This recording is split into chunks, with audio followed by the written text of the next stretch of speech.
2026 නව අධ්‍යයන වර්ෂයේ අලුත් 11 ශ්‍රේණිය මේ ආරම්භ කරන්නේ ඔයාගේ ජීවිතේ තීරණාත්මක අවුරුද්දක්. ඉතින් පුතා මේ සාමාන්‍ය පෙළ විභාගයේ ලිව්වහම ඔයාට ලැබෙන ප්‍රතිඵලය තීරණය වෙන්නේ මේ දවස් ටිකේ ඔයාලා කොහොමද මේ වැඩේට ආරම්භය ගන්න, මේ වැඩේ කොහොමද පිළිවෙලට කරන්න යන්නේ කියන කාරණා මත තමයි ඔයාගේ ඒ නවයක් එනවද නැද්ද කියන කාරණේ තීරණය වෙන්නේ. ඔයාලා දන්නවා අපේ 11 ශ්‍රේණියේ කණ්ඩායම් දෙකක් තියෙනවා සිද්ධාන්ත කණ්ඩායම්. ඒකේ අඟහරුවාදා රාත්‍රී 8ට පැවැත්වෙන සිද්ධාන්ත කණ්ඩායම තමයි මේ ආරම්භ කරන්න හදන්නේ. ඔයාලට දැනට සිද්ධාන්ත පන්ති දෙකක් ක්‍රියාත්මක වෙනවා. මේ සිද්ධාන්ත පන්ති දෙකෙන් එකක් ඔයා තෝරගන්න ඕනේ. ඒ දෙකෙන් එකක් තෝරගෙන අනිවාර්යෙන් මේ දෙකෙන් එකකට ලයිව් සම්බන්ධ වෙන්න. එතකොට ඔයාට පුළුවන් පුතා සජීවීව සම්බන්ධ වෙලා ඔයාගේ ප්‍රශ්න ගැටලු ටික විසඳගෙන මේ අවුරුද්ද පුරාවට වැඩ ටික කරන් යන්න. ඊළඟට බදාදා රාත්‍රී 9:30ට තියෙන්නේ TNQ ක්ලාස්. හැබැයි බදාදා රාත්‍රී 9:30ට තියෙන TNQ ක්ලාස් එක පුතේ ඕගොල්ලන්ට දැනට මේ කාලවකවානුවේදී මම පාවිච්චි කරනවා තවත් පාඩමක් උගන්වන්න. TNQ කියන්නේ theory based questions පාඩමෙන් පාඩමට ප්‍රශ්න. සෙනසුරාදා රාත්‍රී 9:30ට තියෙන ප්‍රශ්න පත්‍ර පන්තිය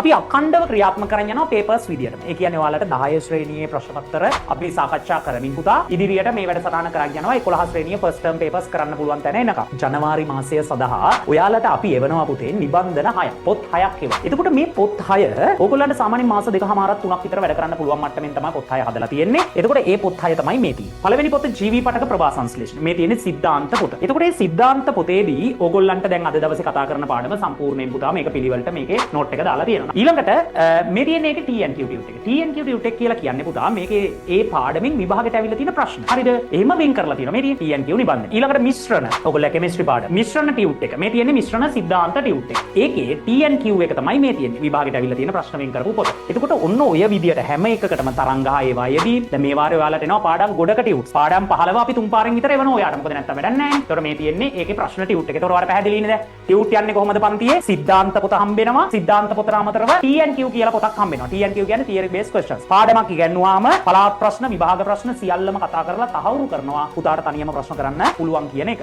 ඊළඟට ඔය විදියට පුතේ යනකොට ඔයාට ඊළඟට එනවා papers පොත්. දැන් මේ තියෙන්නේ සාමාන්‍යයෙන් මේ අවුරුද්දේ 11 වසරේ හිටපු දරුවෙක්ට ගෙදරට ඇවිල්ලා තියෙන ටියුට්. මේ තියෙන්නේ පුතේ පළවෙනි වාරේ papers පොත්, දෙවෙනි වාරේ papers පොත්, මේ තියෙන්නේ ප්‍රශ්න පත්‍ර පොත් ඔයාලට ලැබෙන. ඊළඟට MCQ booster පොත්, බහුවර්ණ ප්‍රශ්න 500 පොත්. මේ විදියට 4000ක් ඕගොල්ලන්ට කරනවා. මේ තියෙන්නේ ඒකේ දෙවෙනි කොටස 500 ඉඳලා 1000ට. ඔය විදියට මේ තියෙන්නේ තව බයෝ විතරක් තියෙන 500ක්. ඔය විදියට පොත් සෙට් එකක් යනවා පුතා. බයෝ බූස්ටර්, MCQ බූස්ටර් කියලා වෙන වෙනම බහුවර්ණ සාකච්ඡා කරන පොත් සෙට් එකක්. ඔයාට තියෙන්න ඕනේ CR පොත් 3ක්. එකක් කෙමිස්ට්‍රි, එකක් ෆිසික්ස්, එකක් බයොලොජි විදියට CR පොත් 3ක් තියාගන්න. පුතේ ඔයාලා දන්නවා නම් මෙතන ඇති දිස්ත්‍රික් සම්මන්ත්‍රණ මාලාවට සම්බන්ධ වෙච්ච දරුවෝ. ඒක හරහා 10 වසර ලොකු ප්‍රමාණයක් මේ වෙනකොට ආවරණය කරලා ප්‍රශ්න කතා කරලා ඒ වගේ මේ සම්මන්ත්‍රණ මාලාවේදී ඔයාලට ලබා දුන්නා දිස්ත්‍රික්කයෙන් දිස්ත්‍රික්කයට මේ වගේ ප්‍රතිඵල ලේඛනය සහිත ලීෆ්ලට් එකක් දිස්ත්‍රික්ක 7ක. ඒතර මේ තියෙන්නේ පුතේ ලංකාවේ ඔයාලට මුද්‍රිතව ලබා දීලා තියෙන ලොකුම ඒ ප්‍රතිඵල ලේඛනය. මේක අපි ඕගොල්ලන්ට මුද්‍රිතව ලබා දීලා තියෙන්නේ ඔයාට මේ පන්තියේ තියෙන විශ්වාසවන්ත බව තහවුරු කිරීම සඳහා. පන්තියට මගේ මේ වෙනකොට සම්බන්ධ වෙලා ඉන්නේ. දෙවැනි වාරයේ වෙනකොට මගේ පන්තියත් එක්ක එකතු වෙලා හිටපු දරුවෝ තමන්ගේ වාර විභාගයේ විද්‍යාවට ලකුණු දාගෙන 98යි 97යි 87යි 81යි 99යි 80යි 85යි. එතකොට ඔයාලට පේනවා මේ චැට් වල ටිකක් වෙනසක් තියෙනවා කියලා. දැනටම ඒ ගන්න අය ගොඩක් ඉන්නවා කියලා පේනවා. හොඳයි. මේ තියෙන ළමයි ඔයාලා පන්තියට සම්බන්ධ වෙන්නකොට පන්ති ගාස්තු ගෙවීම සම්බන්ධව ටියුට් ටික ගෙදරට ගෙන්න ගන්න ළමයි මුදල